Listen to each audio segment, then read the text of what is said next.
And now, back to our regularly scheduled reviews.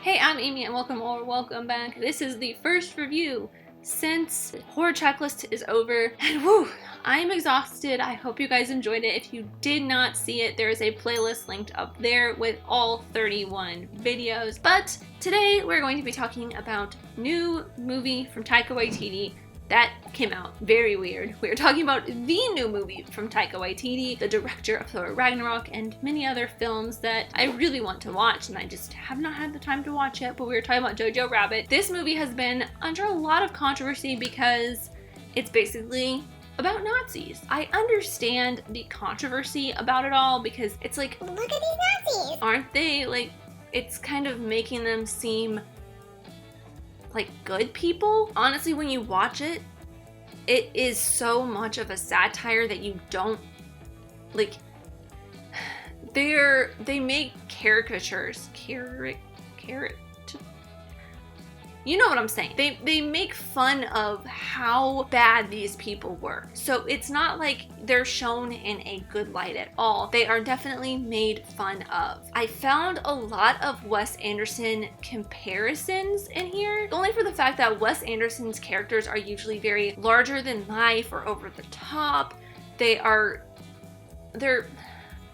There was a word for it someone said this morning to me, and I can't quite remember what it is, but they are just, they're not real. And a lot of the characters in this just don't feel real. They feel like over-exaggerated versions of this caricature of this type of person. Especially characters like Stephen Merchant's character and Sam Rockwell's character, and even Taika Waititi's version of Hitler. They're all very extreme versions of what we consider Nazis to be like. They are just,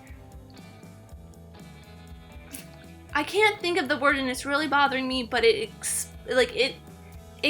explained what those characters are to a T. They are just larger than life. That's the best I can do. And the opening scene where they are in, not the opening scene, but kind of the opening sequence where Jojo is at Hitler's youth camp? Kind of. It reminded me a little bit, Jojo reminded me a little bit of the kid from Moonrise Kingdom, who was just very eager to do stuff. The cast overall, though, is really fantastic. Everyone is hilarious. There are some really emotional moments. I did not cry.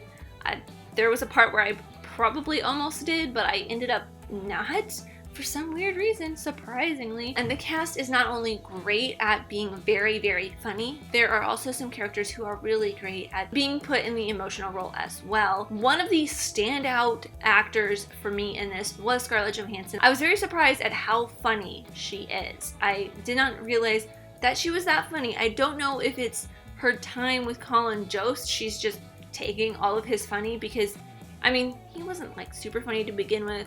He was just a good-looking guy, but she's definitely funnier than her fiance. And of course, Sam Rockwell was great, but Scarlett Johansson was probably my favorite character out of everybody. Taika Waititi was pretty good as Hitler, especially once like everything starts rolling. With the emotional parts of the film, there are points where it gets very real. There are parts where you definitely feel Jojo's hesitation, and it only grows more and more as the film goes on. You see that also portrayed through Hitler's presence throughout the film. At the beginning, he's there a lot, and then once Jojo's starting to understand what the war is about and getting to know the girl hiding in his sister's room, Hitler starts to go away and not show up as much until the very end when Jojo gains his confidence and says, "You're not my imaginary friend anymore, get out."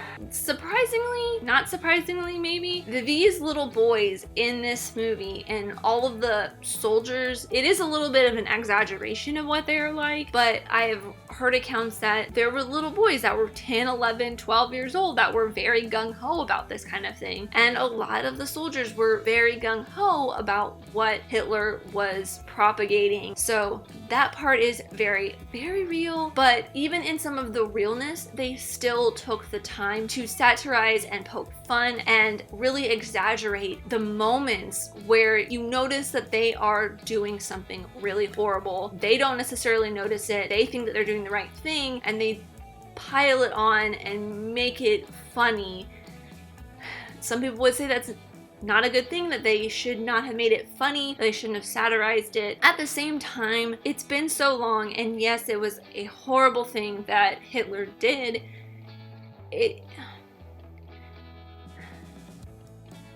The way it is handled in this, I feel like, does a good job at showing you how bad it is, but also poking fun at it at the same time. I can't really explain it, but I thought it was fun. I thought it was very, very cute and heartfelt, and my rewatch score for it probably would be a Redbox. I may add this to my collection later on, but it's not something that I'm rushing to see as soon as it comes out on Blu-ray. It is a very fun movie, and I recommend seeing it if you like Taika Waititi and comedies and satire.